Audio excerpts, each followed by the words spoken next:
pienso que hubiera sido una lumbrera, no sé si se hubiera acabado, pero al final la vida me llevó ahí a un emprendimiento. O sea, los orígenes de Sanz es la agricultura profesional. Entonces nosotros estamos especializados en agricultores profesionales. Después, con el largo del tiempo, nos hemos desarrollado con la salud pública, salud animal. Nosotros fabricamos maquinaria agrícola para la jardinería y para la agricultura, pero maquinaria agrícola manual. O sea que en todo hay una evolución y en todo tienes que estar atento a los cambios, porque si no, o sea, el tsunami de la evolución, y más en los tiempos estos. Lo importante de los emprendedores, una vez emprendido, valga la expresión, el negocio, es mantenerlo y poder ir por delante para que permanezca en el tiempo. Hola, soy Sira Ford y este es Tu Momento, donde hablamos de lo que realmente importa, de ti.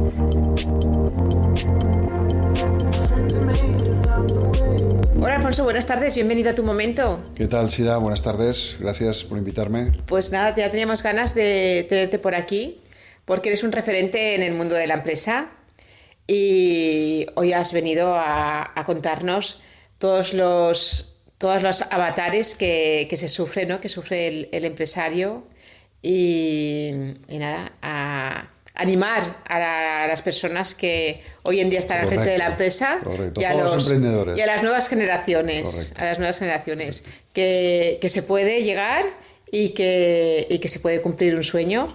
Efectivamente. Bueno, eso ha sido uno de mis motivos principales para venir aquí a compartir contigo este ratito, a nivel de poder compartir con tus videntes y tu gente que te sigue, de que les sirva mi experiencia para poder hacer un emprendimiento tanto a nivel personal como a nivel profesional. Voy a presentarte primero, Alfonso Sanz, empresario, CEO de Grupo Sanz. Cuéntanos, ¿a qué se dedica Grupo Sanz, Alfonso? Muy bien, te voy a contar primero a qué se dedica y después, si quieres... Sí, luego nos cuentas un poquito desde los inicios hasta ahora y claro, todo el proceso que ha llevado hasta aquí. Pues hoy en día el Grupo Sanz es un grupo de empresas y de sociedades que estamos en todo el mundo, aproximadamente en el departamento de exportación o en los países que tenemos presencia serán como unos 32 países. Tenemos filiales en Estados Unidos, fábrica en China. O sea, ¿vendes a 32 países? Sí, vender de continuo, vender de productos de seguido, sí, 32 países, luego siempre son más, pero bueno, esto de la globalización lo que tiene es que las guerras a nivel nacionales, o sea, golpes de Estado, por ejemplo, estábamos vendiendo en un país africano como es Benin, y la semana pasada hubo un golpe de Estado, con lo cual muy posiblemente este país dejemos de trabajar con él.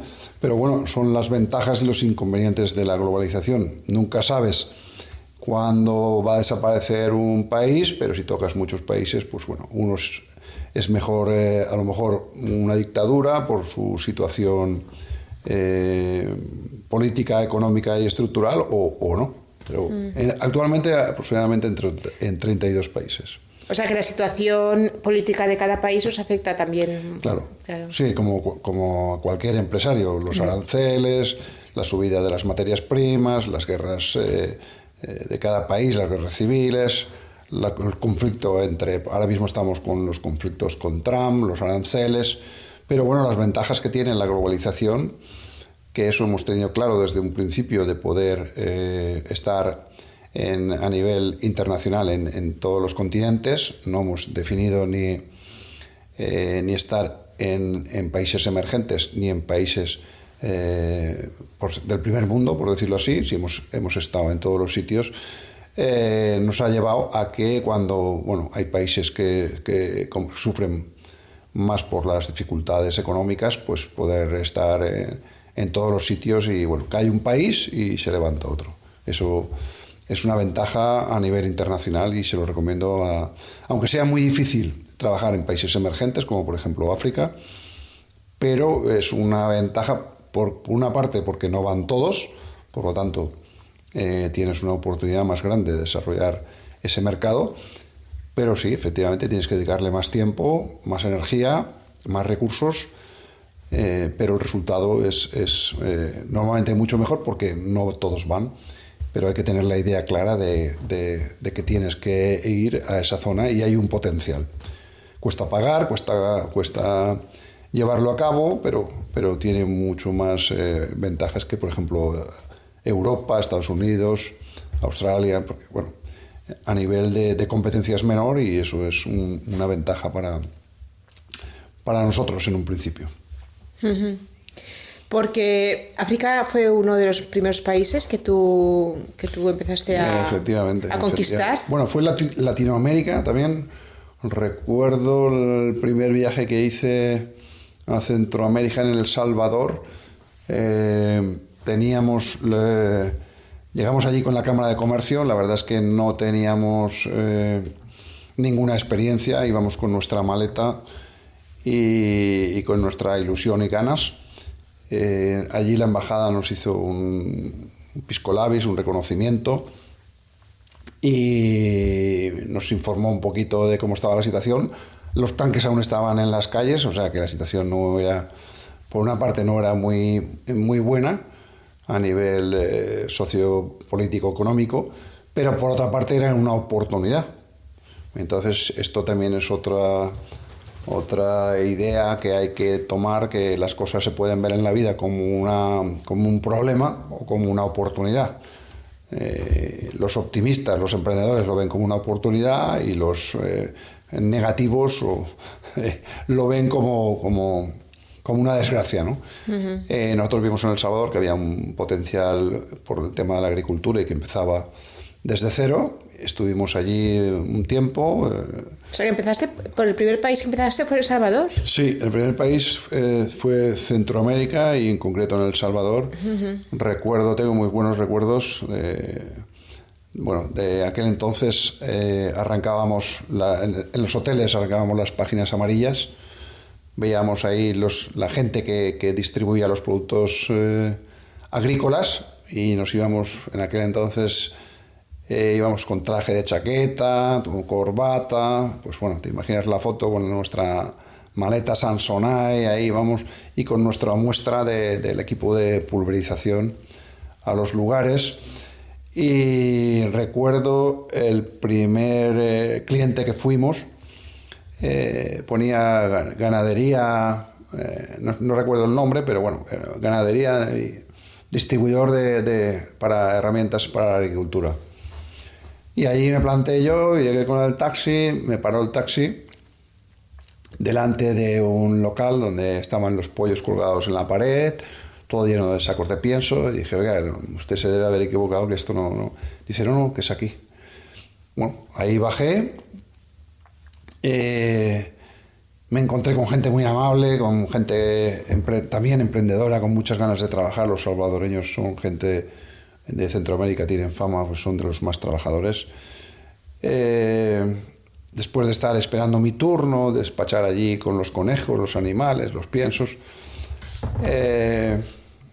yo podía haber tomado otra solución, haberle dicho al taxi, vuélveme a casa, vuélveme al hotel y me voy con un avión para España. Pero como digo, esta ansia de conocer cosas, de conocer experiencias, de conocer gente y la búsqueda me llevó a bajar, a hablar allí con este hombre, y al rato, a la hora de estar hablando con él, y como digo, gente muy amable, llegó una persona que recién había montado una empresa. Bueno, para no hacer todo más largo, me presentó a esta persona y dijo, Alfonso, a mí esto se me queda muy grande, pero este señor puede interesarte porque acaba de montar una empresa de insumos agrícolas. Y así fue.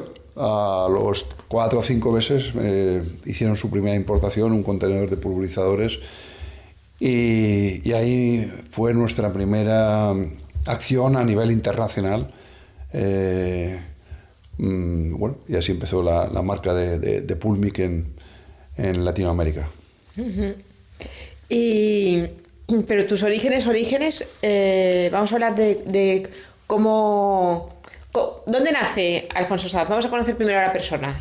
¿Dónde naces? A ver, Alfonso Sanz... ¿Dónde estudias? Sí, muy bien, muy bien. Yo estudio con los curas, como la gran mayoría de la época nuestra, monjas curas, y a los 20 años estaba haciendo mi COU para empezar selectivo y universidad. Las circunstancias de la vida me llevan a que mi padre muere accidentalmente, cáncer de pulmón en una semana, que fue todo muy rápido. El socio nos deja arruinados por circunstancias de la vida, nos dejó fuera. Mi madre tuvo que empezar a trabajar y bueno, de alguna manera me quedé como cabeza de familia. Y ahí empezamos un poco, bueno, empecé comprando y vendiendo maquinaria, no teníamos dinero para nada, estábamos pues a cero, arruinados a nivel de no poder hacer veraneos y nada por el estilo. No pasamos hambre, evidentemente no llegamos a ese extremo, pero sí... Pero el socio, o sea, la empresa era como de era tu padre. Bueno, antes las cosas no se hacían por escrito, se daban la mano y luego, pues teóricamente se tenían que respetar, esos acuerdos no se respetaron y a mí, cuando murió mi padre, el socio me tiró de la sociedad y entonces, pues bueno, yo me tuve que ir con una mano delante y una mano detrás, como se dice. O sea, que la parte que tenía tu padre en la empresa, correcto, de repente quedó a cero. Correcto. ¿Porque no lo habían hecho con papeles? No, es que antes la gente... ¿De verdad una empresa confiada. Se había hecho sin papeles? Bueno, en aquel entonces parece ser que la gente tenía una palabra, menos el socio de mi padre, pero sí, no sé, era muy raro que los contratos se llevaran a cabo en sociedades, a no ser que fueran sociedades grandes, y bueno, eso fue lo que nos pasó. El socio de mi padre no respetó el acuerdo, cuando murió él nos tiró a la calle y bueno, ahí tuve que empezar, como decía, de cero. Pero la empresa de tu padre también se dedicaba a lo que tú te dedicas ahora. Sí, se dedicaba a la comercialización de maquinaria agrícola. No fabricaba, solamente compraba, vendía y distribuía en la zona de Valencia. Uh-huh. Bueno, como te digo, el tema de los inicios me ha servido mucho para ver que la gente sí que debes de acercarte, debes de ser confiado, pero siempre debes de guardarte un as en la manga para que no te den sorpresas negativas. Eso, como te decía también, me ha ayudado mucho a no llevarme muchos fiascos, aún así me los he llevado, con gente que realmente has creído en ellos, que realmente has apostado por ellos o que realmente les has ayudado y después no tan... o donde has confiado en ellos y después han habido problemas. Te ayuda, por una parte, a que no te pase y por otra parte a no hacerte ilusiones con otro tipo de gente que después en la vida, en el recorrido de la vida empresarial, bueno, también personal. Esto es importante también para las nuevas generaciones, que no sean confiados 100% con las personas y guarden un as en la manga. Bueno, eso yo creo que también lo lleva el aprendizaje de vida. Correcto. Cuando uno es joven, ¿no? Se fía de todo el mundo, ¿no? Sí, cuando uno efectivamente es joven, se fía de todo el mundo y la vida, pues si tardas,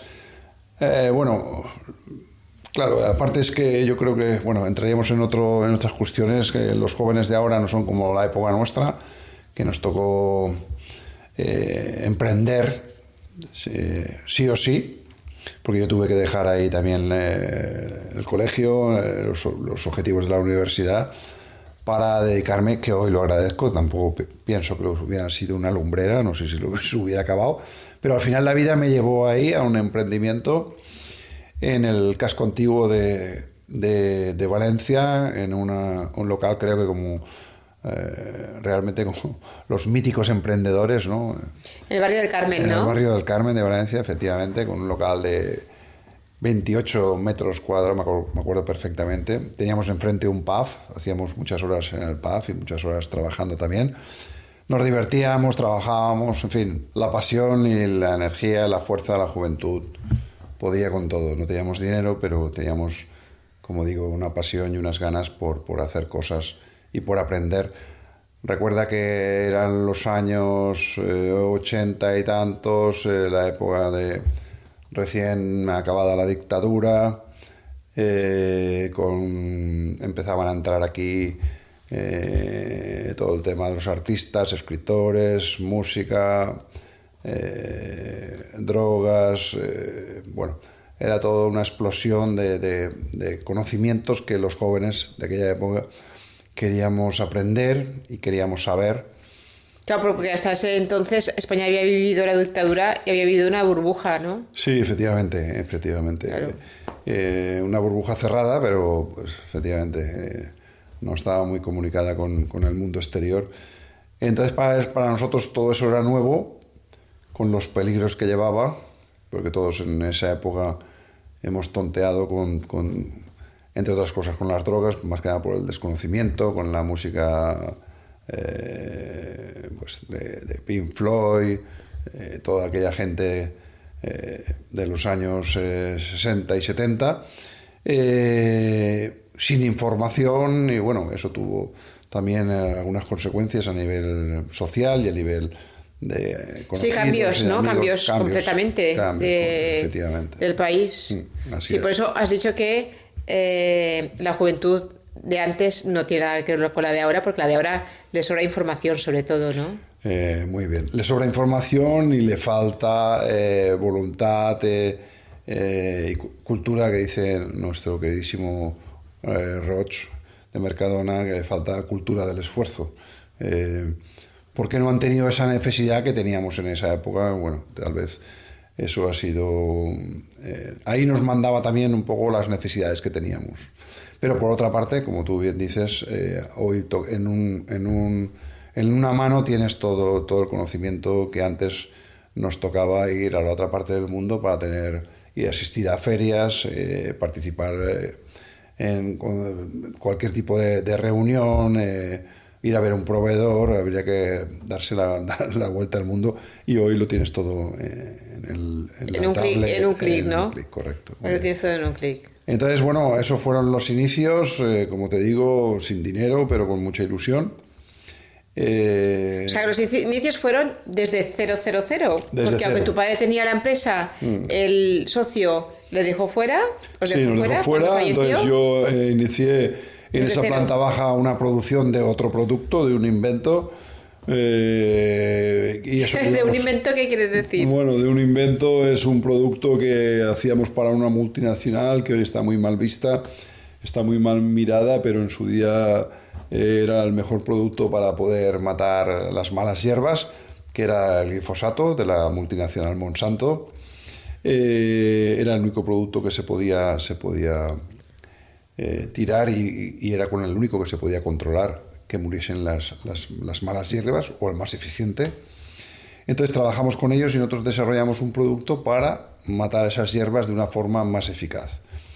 Entonces, trabajar con ellos, tengo que reconocer que era una multinacional americana, digo porque hoy lo compró Bayer y ya son alemanes, otra forma de ver el desarrollo de los productos, el marketing, etcétera. Pero los americanos, la idea de cómo ganar dinero con vendiendo valor añadido, eso me sirvió en los inicios de mi carrera para en todos nuestros productos tener un valor añadido y no trabajar por el precio, sino por la diferenciación. Entonces ahí trabajamos con ellos unos cuantos años en diferentes productos, con la misma filosofía. Trabajamos en todo el mundo. La verdad que me ayudó porque ellos estaban establecidos en todo el mundo. Yo decía que, bueno, yo soy de Benaguacil, que es un pueblo de Valencia. Entonces realmente cuando estaba a la otra parte del mundo, pues claro, mucha gente no nos hacía caso. Pero cuando decíamos que este producto lo trabajábamos para Monsanto, ya se sentaban me hacían sentarse y me escuchaban. O sea, era un poco como tarjeta de visita, ¿no? Efectivamente, efectivamente. Me ha abierto muchas puertas. En aquel entonces, hoy ni lo puedo nombrar porque si no te las cierra, porque hoy los ecologistas, en fin. Esto de las modas, que hoy es bueno una cosa, mañana es malo y el revés.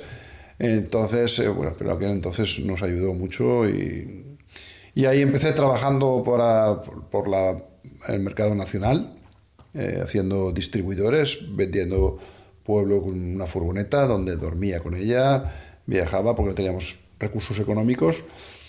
¿Salías por los pueblos vendiendo? Sí, literalmente, pueblo por pueblo.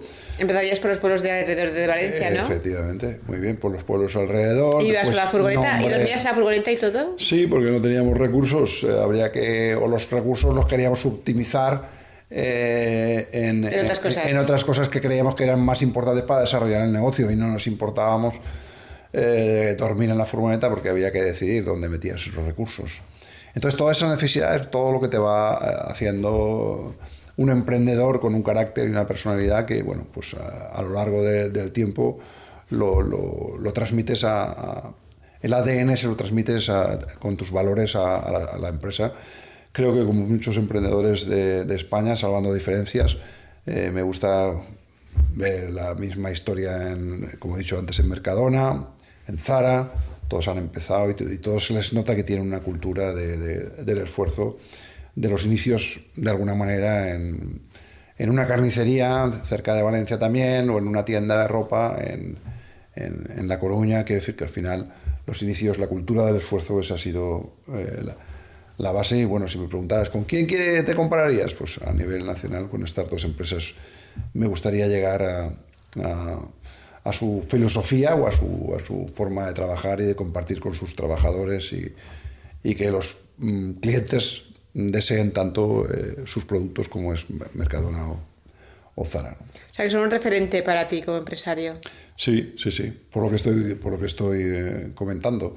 Sus clientes están muy satisfechos con una cuota altísima de mercado, tanto el uno como el otro, y sus trabajadores también están muy satisfechos de trabajar en esos proyectos. Y un empresario no puede pedir más, que sus clientes estén satisfechos que son los que le generan el capital para seguir creciendo e invirtiendo, y que sus trabajadores, que son los que desarrollan ese capital, estén contentos para satisfacer a los clientes. Pues en un empresario no se puede pedir, o un emprendedor no se puede pedir más. Uh-huh. Y una vez nos estabas contando lo del glifosato. Sí, efectivamente. Ahí desarrollamos todo el tema del glifosato, como decías, en Valencia. Después a nivel nacional buscamos distribuidores, hubo gente que confiaba con nosotros. Realmente, fíjate, la fuerza y la pasión que le metíamos a nuestro trabajo y a nuestros productos, que realmente conseguíamos, como digo yo, un poco así en broma, engañar a nuestros clientes. Digo, porque claro, un muchacho de 25 años, que donde la furgoneta era su casa, no lo ocultaba, vendía unos productos y la gente le compraba y luego volvían a comprar, eso es que transmitíamos algo que realmente... bueno, claro, porque de repente un desconocido... Claro, desconocido y bueno, y no íbamos en un coche de último modelo ni nada por el estilo, entonces era un tema de confianza y realmente muchos de ellos aún son clientes nuestros y ya no son clientes, son amigos y hemos compartido trabajo, amistad. O sea, que mantienes los clientes de hace sí, ¿cuántos años? Sí. Pues ahora muchos ya, 40 años seguro, 40 años. Sí. Entonces muy contento en ese aspecto, sobre todo el haber hecho pues eso, grandes amigos y grandes relaciones que han confiado contigo, que al final son los que te han ayudado a estar donde estás ahora mismo, ¿no? Después iniciamos con el tema internacional, que como te he comentado antes, empezamos por Centroamérica. Pero también ibas con el producto para matar las... Sí, para matar las hierbas. Sí, en esa época llevábamos ese producto. Lo que pasa que los agricultores de los países estos emergentes, esa tecnología era más para países, dijéramos, europeos o americanos, donde el grado de adquisición de los agricultores era más alto. Entonces a esos países lo que vendíamos era el pulverizador manual. O sea, los orígenes de Sanz es la agricultura profesional. Entonces nosotros estamos especializados en agricultores profesionales. Después, con el largo del tiempo, nos hemos desarrollado con la salud pública, salud animal, medio ambiente. Pero vosotros lo que fabricáis, ¿qué es, Alfonso? Nosotros fabricamos maquinaria agrícola para la jardinería y para la agricultura, pero maquinaria agrícola manual. O manual me refiero pulverizadores máximos de 20 litros, con batería, revolución de litio, que está revolucionando toda la poda. Empezamos con las tijeras también manuales, tenemos dos gamas, poda y pulverización. Esas dos gamas de poda y de pulverización, con el paso del tiempo, se ha llevado a la tecnificación del producto en litio, con la revolución de todos que está viendo con todo esto de los coches eléctricos, ha ayudado a pegar un empujón muy grande a la agricultura y a la jardinería en las dos gamas que te estoy diciendo, que es jardinería y agricultura. Porque todo va automatizado con las baterías de litio. Muy bien. Vale. Entonces las tijeras... Porque antes eran manuales, ¿no? Era todo manual. Pero antes un producto de prestaciones para la agricultura valía al público 2.000 euros y hoy, en los últimos 4 años, ese mismo producto está en 500 o 600 euros. Y un producto manual para jardinería, que antes estaba en 40, 50 euros, hoy por 80, 90 euros tienes uno en litio. Entonces todo eso ha revolucionado la metodología de la agricultura, de la jardinería, como te digo, y a nivel de fumigación también.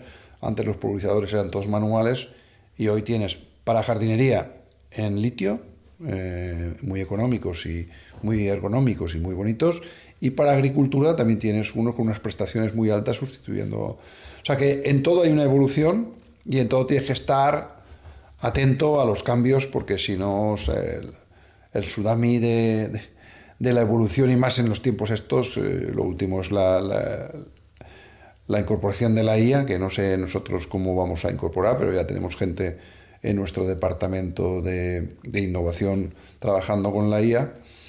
Se te lleva la hora. O sea, lo importante de los emprendedores, una vez emprendido, valga la expresión, el negocio, es mantenerlo y poder ir por delante para que permanezca en el tiempo. Si quieren permanecer en el tiempo, o vender la compañía.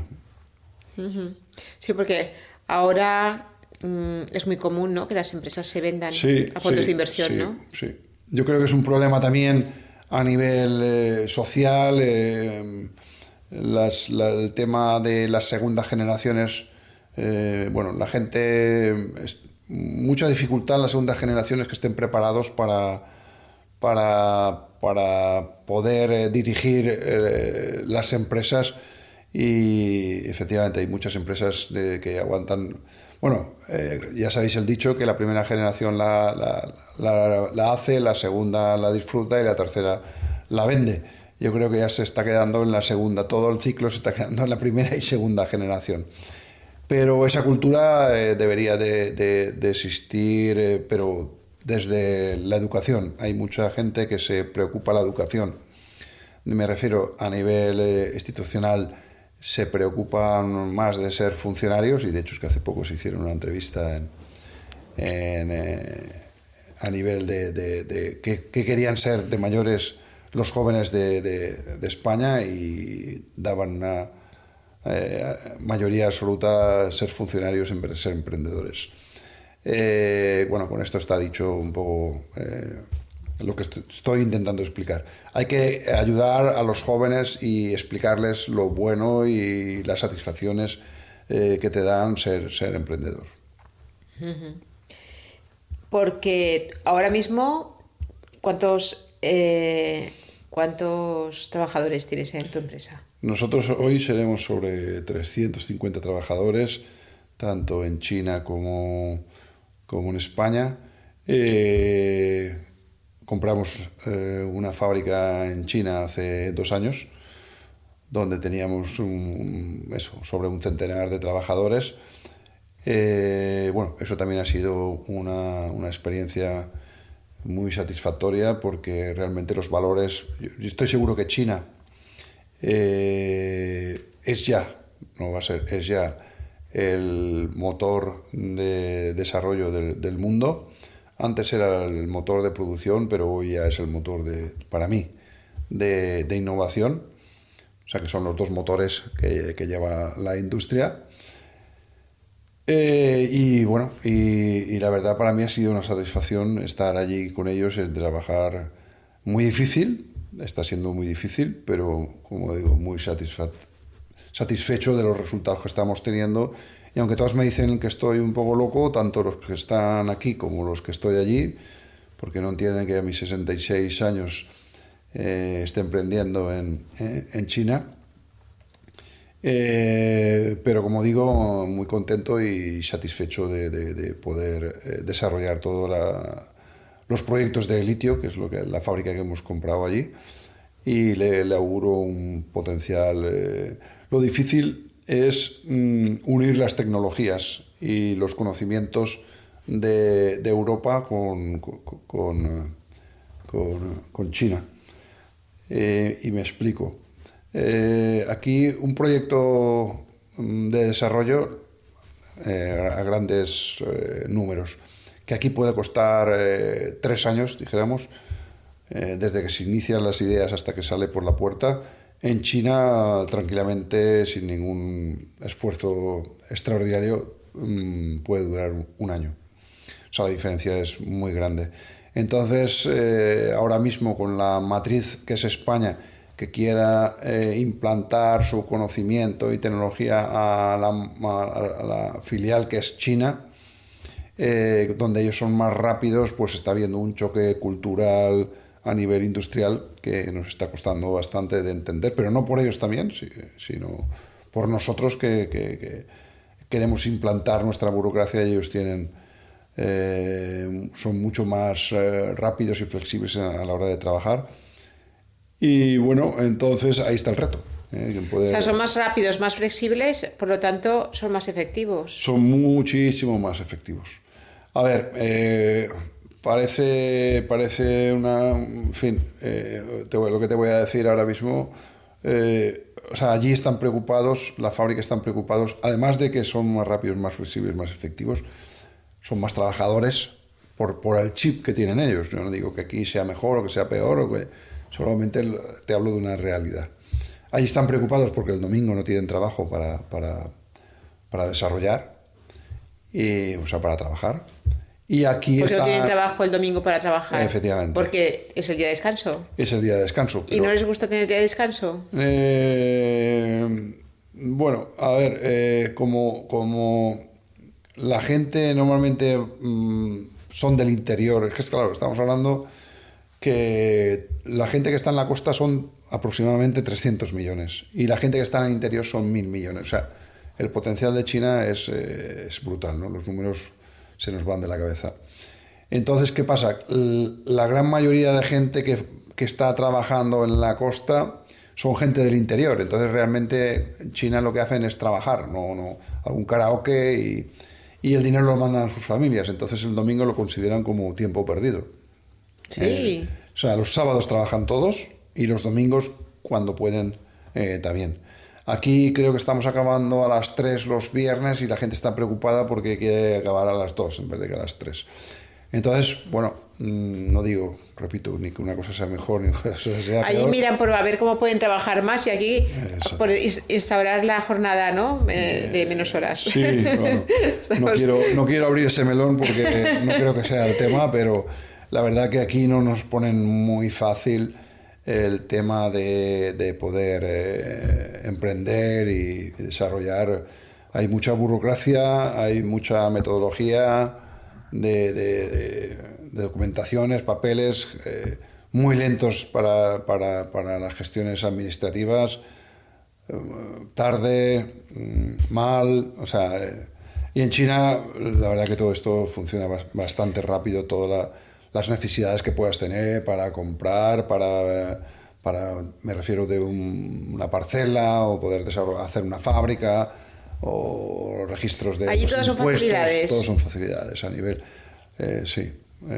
Me duele decirlo, pero creo que como Europa, bueno, yo creo que los que estamos en el mundo este sabemos realmente lo que hay. La gente no es consciente todavía, pero Europa, el futuro lo veo muy negro porque contra esto es muy difícil luchar y aquí seguimos todavía en la burbuja de que Europa vive de los recuerdos. Y como no cambia, bueno, la automoción ya está ocurriendo, ¿no?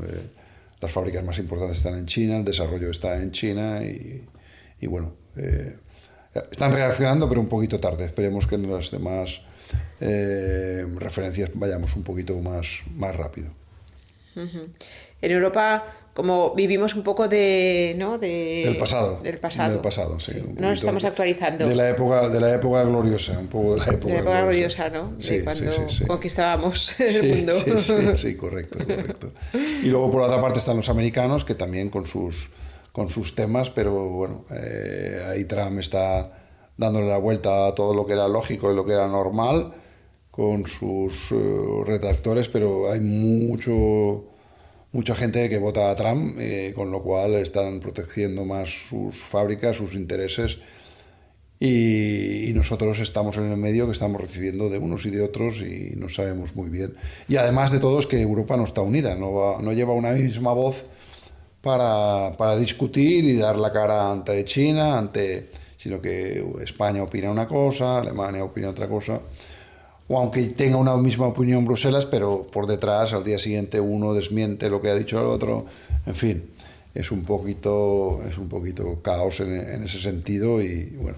Claro, es que al tener tu empresa tan dispersada entre los tres continentes, ¿no? América, Asia y Europa, claro. La verdad es que la manera de funcionar de las tres a ver, logísticamente partes del mundo, de interpretar, un poco de gestionar y de mezclar todo, ¿no? A veces digo que mi casa es la Torre de Babel porque no se pone el sol y trabajamos 24 horas porque cuando en un sitio es de noche, en el otro es de día y al revés, entonces siempre estamos conectados.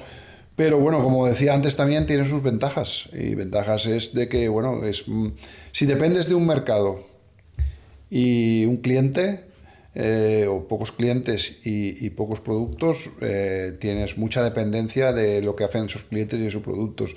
Al tenerlo más abierto, tener más clientes y más producto, es más complicado, pero a la larga tienes muchísimas más posibilidades de poder desarrollar con posibilidades de éxito el negocio global.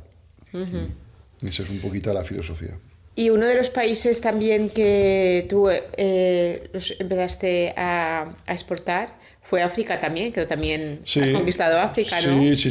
África también ha sido uno de nuestros... Estamos hablando de Estados Unidos, Europa, China, y nos faltaba África. Uno de nuestros principales países de continentes ha sido el africano, donde, bueno, muchos países de allí estamos trabajando, tenemos grandes amigos y también iniciamos ahí nuestra fundación, nuestra responsabilidad social corporativa, con un proyecto de fundación hace 15 años en Burkina Faso, donde enseñábamos a las mujeres, de hecho la fundación se llama Mujeres Agricultoras Africanas, contábamos y explicábamos a las mujeres cómo se producen los alimentos y cómo se comercializan.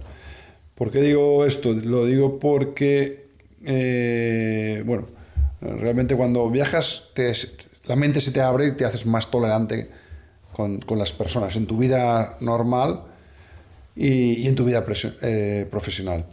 Pero, por ejemplo, te lo vengo a decir porque en el proyecto de África nosotros enseñamos a las mujeres a producir, pero nos dimos cuenta que cuando producían nosotros les dábamos 30 euros al mes, pero se lo dábamos a final de mes. Y la gente, no recuerdo exactamente si eran 40 o 50 mujeres con el primer proyecto, y no venían, habían días que no venían a trabajar. Y entendimos que allí es que no existe el mañana. Y eso te cuesta, ¿no?, de entender y de asimilar que no existe el mañana y existe el presente, porque mañana no sabes qué va a pasar y tienes que comer hoy y tu familia tiene que comer hoy. Entonces cambiamos nuestra forma de trabajar y les dábamos 1 euro al día, pero liquidábamos al día. O sea que nos costaba los 40 o 50 euros que teníamos que dar. Entonces, claro, todo esto lo hemos ido aprendiendo con el tiempo y la verdad que ha sido, como te decía, muy porque vosotros le hacíais a las mujeres, les enseñabais, o sea, como se suele decir, no le dabais el pescado, le dabais la caña, ¿no? Para aprender a pescar, ¿no? Ha habido muchas experiencias. Le dabais las herramientas para poder cultivar ellas sus propios productos para su subsistencia y después comercializar. Que nos encontramos...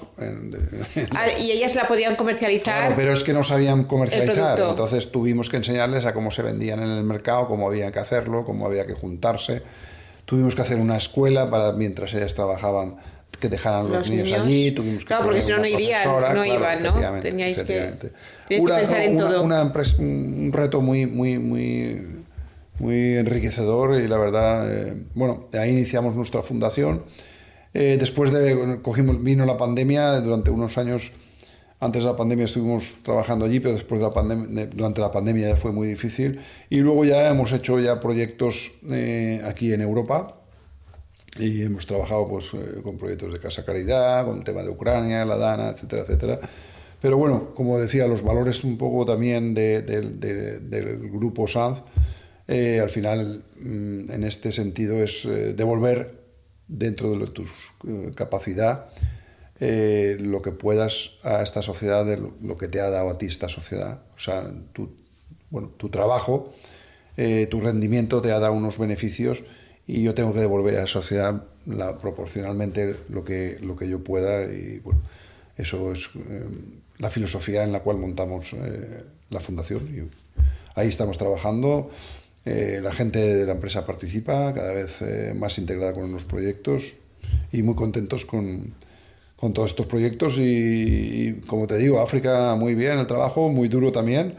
Te fuiste a África en unos años porque fue de los primeros viajes, ¿no? Que estabas diciendo que primero fue Salvador. Sí, Centroamérica. Y Centroamérica. Luego también conquistaste Sudamérica, también vendes. Sí, también vendimos México, después Colombia, estuvimos en Brasil, Bolivia.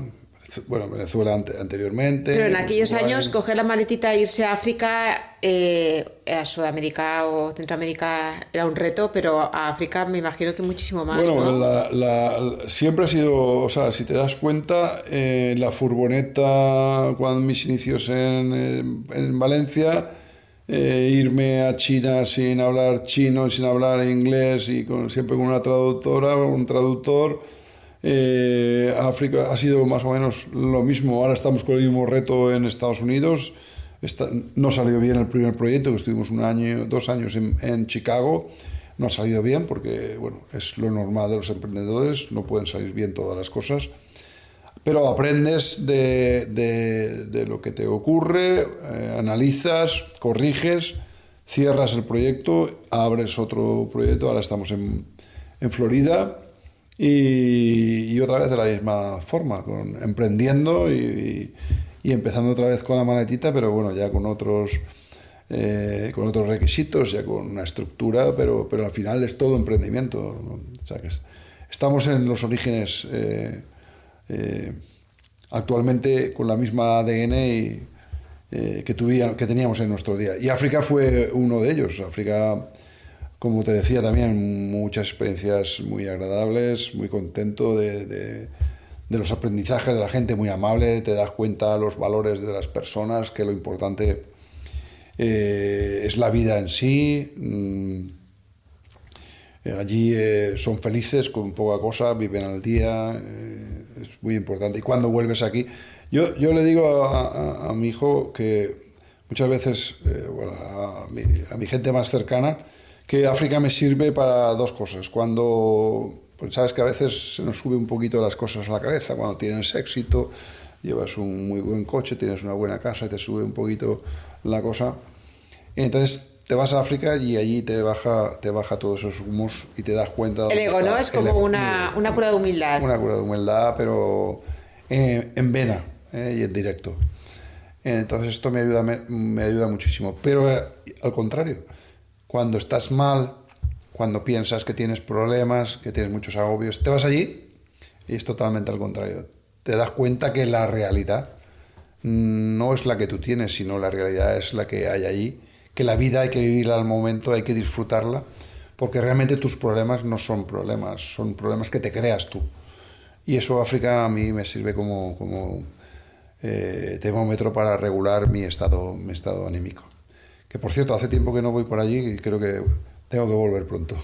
O sea, que a todo el mundo le aconsejas un viajecito a África. Sí, pero no un viajecito como Memorias de África, claro, eso en plan no, safari, ¿no? En plan safari. Tipo todo, claro, no, claro, un viajecito claro, de esos no. Claro. Sí, No, así no. Un poquito, o sí, pero saliéndote un poquito de...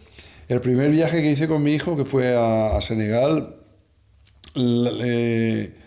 estuve con él en Senegal y después fuimos a Burkina Faso.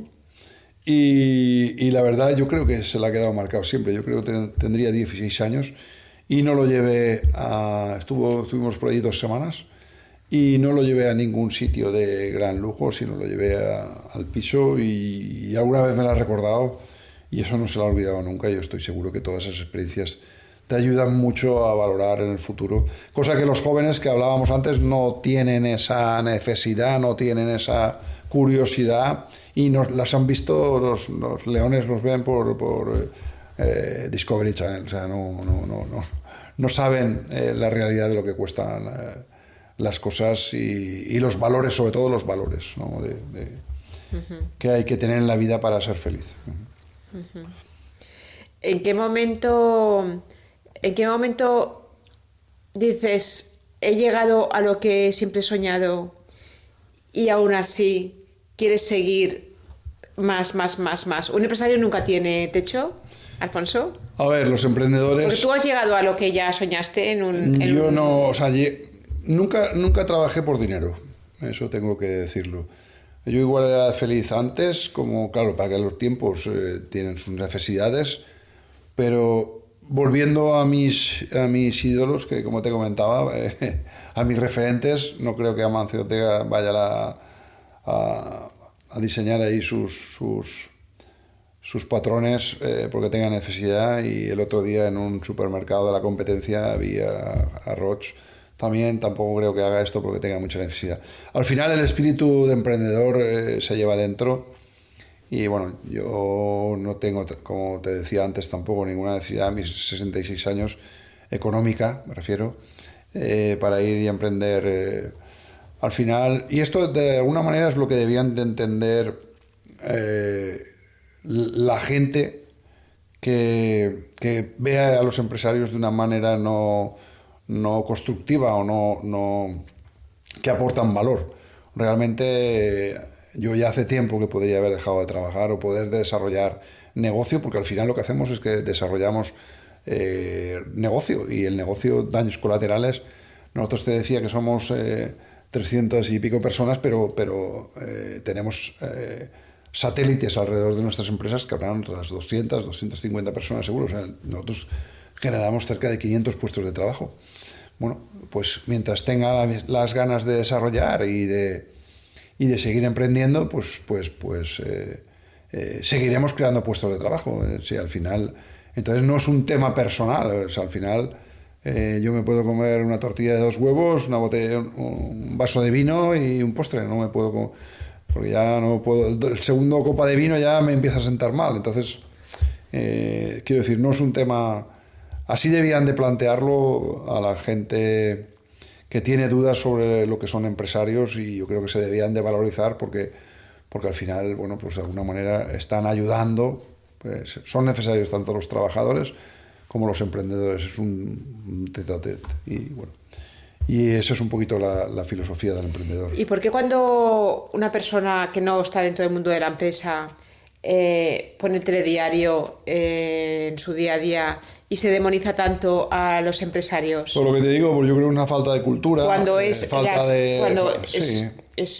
los que sí. sostenéis, ¿no?, el país. Bueno, somos parte de los emprendedores, somos parte de los que sostenemos, porque claro, hay que llevar luego las empresas hacia adelante. pero la idea es la que genera. Si no tienes una idea que genera y durante mucho tiempo el empresario está expuesto a perderlo todo. Y siguen habiendo empresarios que lo han perdido todo. Siguen habiendo gente que no puede separar su patrimonio personal del patrimonio que genera la empresa. Y lo han perdido todo. Si se arriesgan todo. Y después de 20 años teniendo una buena posición, lo han perdido todo. Entonces, eso es muy duro. Y un empresario, por regla general, quiebra antes de tener éxito una vez, 2 veces, 3 veces. Y hay muchos que no llegan a tener éxito. Eso no se valora, no se explica. Realmente yo no lo entiendo. Yo creo que es una falta de cultura social, empresarial. Yo entiendo eso. O sea, si nuestros trabajadores están contentos, van a trabajar mejor y al final... Bueno, nosotros con este tema social, de la responsabilidad social, intentamos participar para que ellos también devuelvan parte de lo que generen a la sociedad dentro de las horas de trabajo de Sanz, pero ahí están ellos poniendo su granito de arena. Bueno, tenemos un gimnasio donde la gente puede participar, sala de formación. Quiero decir que al final intentas también que estén a gusto dentro de unas condiciones laborales, bueno, porque al final pasamos más horas en el trabajo que en ninguna parte de nuestra vida, ¿no? Entonces, no acabo de entender muy bien, por eso decía antes que tienes una falta de cultural, de educación desde la base, ¿no?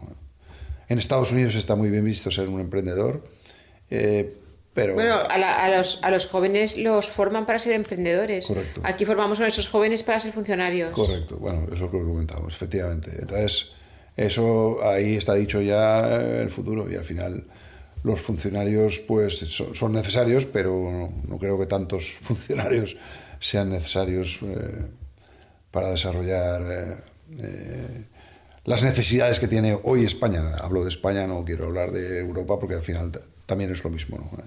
En las mismas circunstancias. Has comentado antes que un empresario durante toda su etapa se cae y se levanta varias veces en su vida.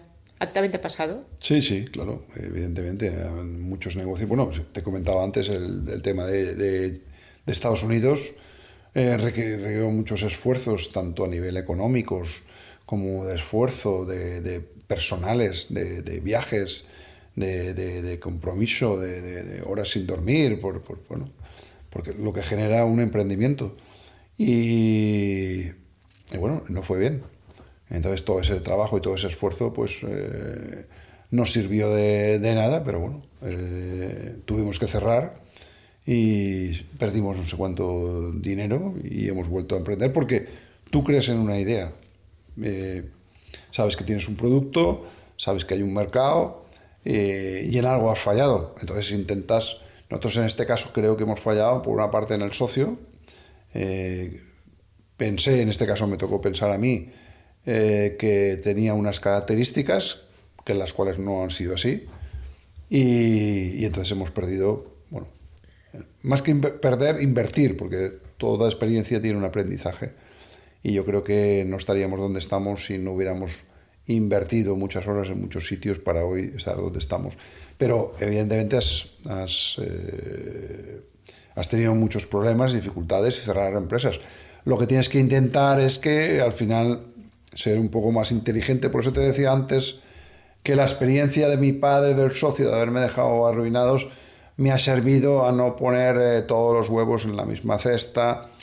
Y cuando también me ha ayudado a venir del mundo de la agricultura. Los agricultores en general son muy conservadores y cuando gastan 5 es porque tienen 2 o 3 guardados. Entonces eso también me ha llevado a gastar 5, pero tener 2 o 3. Entonces, cuando ha habido problema con esos 5, siempre ha habido una respuesta. Y no hemos gastado más de lo que teníamos y de lo que teníamos, sobre todo, guardadito ahí para poder hacer frente a cualquier contratiempo que ocurren muchos durante todo el camino. Sí. ¿De qué pasta está hecho un empresario para poder caer, levantarse, poder dormir por la noche, poder... Buena pregunta. Poder Buena manejar pregunta. todos los problemas Buena pregunta. a los que se afronta todos los días. Normalmente un empresario tiene que ser positivo, tiene que tener una energía importante a nivel... yo creo que el empresario ve el vaso medio lleno. Si lo ves medio vacío, no te levantas de la cama. Entonces tienes que separar lo importante de lo urgente y mucha pasión en tu trabajo. Mucha pasión por tu trabajo, porque al final el empresario es estar desconectado siempre. Pero, repito, el ser positivo, tener pasión, sentido común, que parece que no es el más común de los sentidos, es muy importante. El deporte a mí me ayuda mucho para poder relajar, lo hago a primera hora de la mañana, a las 7 de la mañana, y me ayuda mucho para llegar a la fábrica tranquilito y poder respirar, porque no siempre es fácil.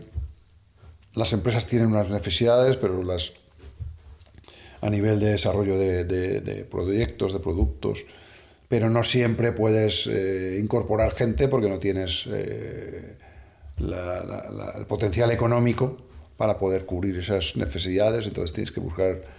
Hay que ser imaginativo también, hay que ser muy imaginativo, que luego a veces en tu parte de vida personal no eres tan imaginativo, pero en la profesional te obliga. Entonces, bueno, yo le digo a mi pareja que no lo soy en lo personal, pero es porque me desgasta lo profesional. Entonces ahí me tiene que ayudar mi pareja porque... Pero eso sí, hay que dedicarle mucha imaginación para poder, y paciencia, y sobre todo eso, pasión y positivo, y energía positiva, y deporte. Uh-huh. Pues muy interesante porque yo creo que estos consejos también ayudarán a todas estas jóvenes que nos están escuchando y que nos están viendo y que tienen como un objetivo en la vida de emprender y... El que no hace no se equivoca. Hay que hacer. No hay que tener miedo a hacer. Te equivocas, te levantas, aprendes, sigues. Nunca es tiempo perdido, ¿no? No, nunca es tiempo perdido. Nosotros hicimos una empresa en China el otro día estábamos mirando, hace 20 años, que lo dejamos ahí como una desgracia y fíjate, la vida es la vuelta que ha dado. Acabo de comprar una empresa hace un año y todo el aprendizaje que tuve esa época que tuve que cerrar la empresa trabajamos en China con la empresa durante 5 años, o 5 años más, por lo menos 7 años, porque tuvimos una fábrica, luego tuvimos una distribuidora, o sea, 7 años por lo menos. Y pensamos que lo que pasa es que fuimos unos adelantados a nuestros tiempos, entonces no estábamos todavía preparados. Pero fue un aprendizaje para después, 20 años después, poderlo utilizar. O sea que todo hay que darlo hay que tener paciencia, no hay que... Tu capacidad de endeudamiento, tanto a nivel personal y profesional, no hay que venirse arriba. Tienes que tener un perfil bajo, por lo menos es lo que yo recomiendo. No tener el ansia del dinero, porque el dinero es una consecuencia de lo que haces. Como digo, nosotros no hemos trabajado nunca, tanto mi hermano como yo, por el dinero, pero pasa que ha sido una consecuencia de lo que hacemos. De la pasión, ¿no? Efectivamente. Entonces, bueno, hoy tenemos lo que tengamos, y antes no teníamos nada, pero estábamos con la misma ilusión, con la misma pasión y con el mismo espíritu conservador, en otro estatus, pero sigo mirando las facturas, sigo mirando ahí cuánto nos gastamos en gasolina, o sigo mirando que una cerveza nos ha costado 4 euros y me parece muy cara, ¿no? Esa cultura siempre hay que tenerla. Uh-huh. Pues nada, ha sido un placer, Alfonso, tenerte aquí en tu momento. Me ha salido mejor de lo que yo pensaba que me iba a costar un poquito más, pero me has ayudado mucho, Sira. Muchas gracias por invitarme y espero que podamos, como decías, ayudar a la gente joven a empujar a que emprendan, que es muy bonito. Por el camino se disfruta, hay que disfrutar por el camino, que finalmente es lo que nos queda. El camino es lo bonito del emprendimiento, esos conocimientos, esas experiencias, esas vivencias de diferentes países. Como te decía, aprendes la tolerancia, aprendes a valorar la vida y la felicidad y bueno, espero que con esta charla nos haya ayudado a los jóvenes y a los que estén menos jóvenes a seguir Exacto, no, emprendiendo. A gente joven y no tan joven, porque tú también serás inspiración para muchos, igual que para ti es Amancio Ortega o Roig. Espero que sí, serás inspiración para mucha gente también que quiere llegar a donde tú has llegado, Alfonso. Sí, sobre todo los chinos me decían, bueno, pero Alfonso, ¿qué necesidad tienes a los 66 años? Y me da mucho gusto de conocerte, me inspiras energía y me inspiras que yo en el futuro pueda, o sea que sí, de verdad, me gusta la idea de poder ayudar a la gente a crear un sueño, que en definitiva es lo que he hecho yo. Alfonso Sanz, muchas gracias. Gracias a ti, Sira.